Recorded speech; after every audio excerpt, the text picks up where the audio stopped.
Hello friends, welcome to my YouTube channel. তো এখন কথা বলবো ZEE5 OTT-তে আসে নতুন একটা হিন্দি মুভি ফরেন্সিক, যে ফিল্মটার মধ্যে আছে বিক্রান্ত মাসে এবং রাধিকা আপ্তে। তো তোমাদেরকে বলে রাখি, এই মুভিটা হচ্ছে অফিসিয়াল রিমেক মালায়ালাম একটা মুভি আছে ফরেন্সিক নামেই। তো এই হিন্দি ফরেন্সিক মুভিটা কীরকম হলো সেটা নিয়ে তোমাদের সাথে কথা বলবো, তো ভিডিওটা কিন্তু অবশ্যই শেষ অবধি দেখবে। তো ফরেন্সিক মুভির জনারটা হচ্ছে crime plus investigation plus murder mystery, কারণ এখানে গল্পটার মধ্যে কিন্তু একটা থ্রিলার রাখা হয়েছে এবং সাথে কিন্তু গল্পটার মধ্যে দেখিয়েছে যে একের পর এক ক্রাইম হচ্ছে। তো গল্পটা যদি একটু করে বলে দিই, এখানে আমরা দেখতে পাচ্ছি রাধিকা আপ্তে হচ্ছে একটা পুলিশ অফিসার এবং এখানে বিক্রান্ত মাসি প্লে করছে ফরেন্সিক টিমের একজন শ্রেষ্ঠ লোক। তো এবার এখানে মুসৌরিতে আমরা দেখতে পাচ্ছি একের পর এক বাচ্চা এখানে কিডন্যাপ হয়ে যাচ্ছে এবং সেই বাচ্চাগুলো ডেড বডি কিন্তু পাওয়া যাচ্ছে। সেই বাচ্চাগুলোর জন্মদিনের দিনই কিন্তু তাদেরকে কিডন্যাপ করে নিচ্ছে এবং তারপরে তাদের ডেড বডিগুলো কিছুদিন পর পাওয়া যাচ্ছে। তো এই ইনভেস্টিগেশনটা যখন রাধিকা আপ্তে নামবে, তো তার সাথে অবশ্যই বিক্রান্ত মাসিকেও থাকতে হবে। তো গল্পটা যখন এরপরে আরও এগোবে, তো এরপর কি হতে চলেছে, কে খুনি, কীরকম টুইস্ট আমরা দেখতে পাবো এবং এই দুজনে একসাথে কেসটা কতটা সলভ করতে পারবে, কি হবে সেসব জানতে গেলে কিন্তু আমাদের ZEE5 OTT প্ল্যাটফর্মে গিয়ে তোমাদের এই ফরেন্সিক মুভিটা অবশ্যই দেখতে হবে। তো ফিল্মটা আমি বলে রাখি, তোমরা যদি অরিজিনাল মুভিটা দেখে থাকো তাহলে তোমরা গল্পটা অলরেডি জানো যে কী হতে চলেছে, বাট তা সত্ত্বেও ফিল্মটার মধ্যে কিন্তু কিছু কিছু নতুনত্ব তোমরা দেখতে পাবে। এবার বলি, যদি রিমেকের কথাই ধরা হয়, আমার মনে হয় ফরেন্সিক মুভিটা অ্যাজ আ রিমেক অতটাও খারাপ না, বাট হ্যাঁ যথেষ্ট আরেকটু ভালো হতে পারতো। এবং তোমরা যদি অরিজিনাল ফিল্মটা দেখে না থাকো তাহলে নিঃসন্দেহে এই ফিল্মটা তোমাদের আরেকটু হয়তো বেটার লাগতে পারে।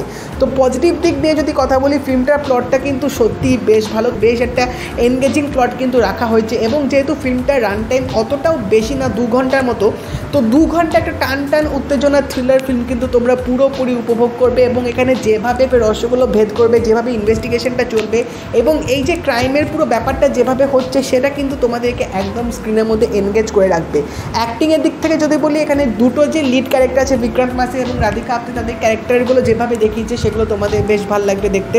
এবং তাছাড়া এখানে পার্শ্ববর্তী যে চরিত্রগুলো আছে তাদের অভিনয়গুলোও কিন্তু ভালো লেগেছে। বাট এখানে ব্যাপারটা হচ্ছে রাধিকা আপ্তে এবং বিক্রান্ত মাসি এই দুজনের লিড ফিল্মের তাদের না ক্যারেক্টার ডেভেলপমেন্টটা সেরকম দেখায়নি। মানে আমরা দেখতে পাচ্ছি যে তাদের সম্পর্কটা অতটা ভালো না, তাদের একটা কিছু প্রবলেম চলছে এবং তাদের যে ফ্যামিলি আছে সেই ফ্যামিলিতেও কিছু একটা ইস্যুস হয়েছে, তো সেগুলো তোমাদের ফিল্মটার মধ্যে দেখাবে। বাট তাদের দুজনের কীরকম প্রবলেমটা হচ্ছে, যে ইস্যুটা ফিল্মটার মধ্যে একটু তুলে ধরবে, সেটা যদি আরেকটু ফিল্মটার মধ্যে ভালো করে দেখাতে পারতো তাহলে হয়তো আমার মনে হয় এই ক্যারেক্টার ডেভেলপমেন্টটা আরও ভালোভাবে হতো এবং তাদের বিহেভিয়ারগুলো কেন এরকম হচ্ছে একের অপরের প্রতি সেটাও হয়তো আরও ক্লিয়ারলি তোমরা বুঝতে পারতে। এবং তাছাড়াও অবশ্যই ফিল্মটা লুক অ্যান্ড ফিলটা কিন্তু বেশ ভালো হয়েছে এবং এখানে প্রাচী দেশাই কিন্তু একটা সারপ্রাইজ প্যাকেজ বলা যেতে পারে, কারণ তার ক্যারেক্টারটাই কিন্তু মেন, তার ক্যারেক্টারটাই কিন্তু ট্রান্সফর্ম হতে চলেছে এবং যে ট্রান্সফরমেশন রূপটা তিনি ধারণ করবেন সেটা একদমই পুরো আনএক্সপেক্টেড ছিল। তো সেদিক থেকে বলতে গেলে তার অ্যাক্টিংয়ের চমকটা কিন্তু তোমরা ফিল্মটার মধ্যে পেতে চলেছো।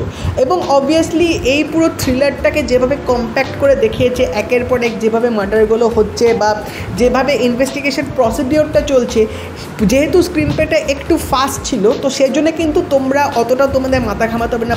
বাট হ্যাঁ, ফিল্মটার মধ্যে অবশ্যই কিছু নেগেটিভ পয়েন্ট আছে। ফার্স্ট অফ অল, একটা থ্রিলার মুভিতে যেটা করা উচিত বা একটা ক্রাইম মুভিতে যেটা হয় সেটা হচ্ছে ফিল্মের মিডিলের দিকেই যদি দেখিয়ে দেওয়া হয় যে কে খুন করছে বা কে এর পেছনে দাঁড়িয়ে আছে, একটু যদি হিন্টটা দিয়ে দেওয়া হয় না, তাহলে কিন্তু সেই ফিল্ম দেখার ভাইবটা অনেকটাই কিন্তু মাঠে মারা যায়, যেটা আমার মনে হয় ফরেন্সিক মুভিটার সাথেও হয়েছে।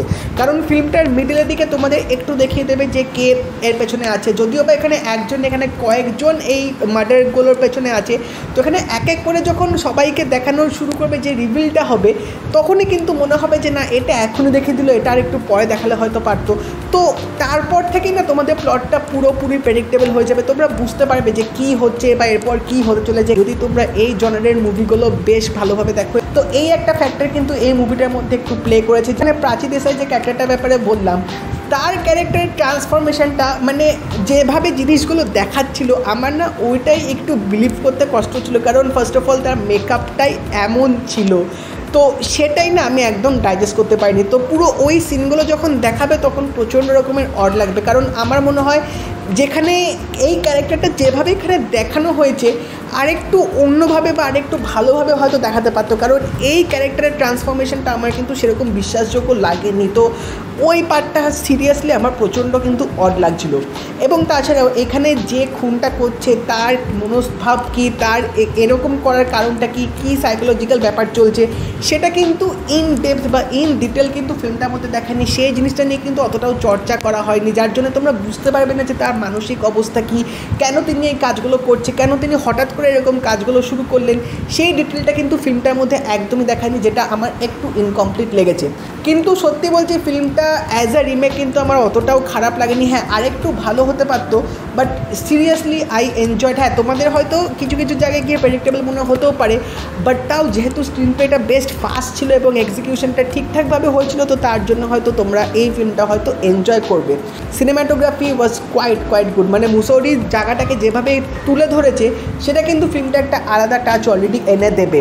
ওয়ান টাইম ওয়াচ তোমরা কিন্তু এনজয় করবে। তো যদি ফরেন্সিক মুভিটা তোমরা দেখে থাকো আমাকে অবশ্যই জানিও তোমাদের কেমন লাগলো, এবং যদি এই ভিডিওটা ভালো লেগে থাকে লাইক করে দিও, শেয়ার করে দিও, চ্যানেলটা কিন্তু অবশ্যই সাবস্ক্রাইব করে দেবে, নোটিফিকেশন বেলটাও কিন্তু অন করে দিও। তো দেখাবে পরের ভিডিওতে, বাই।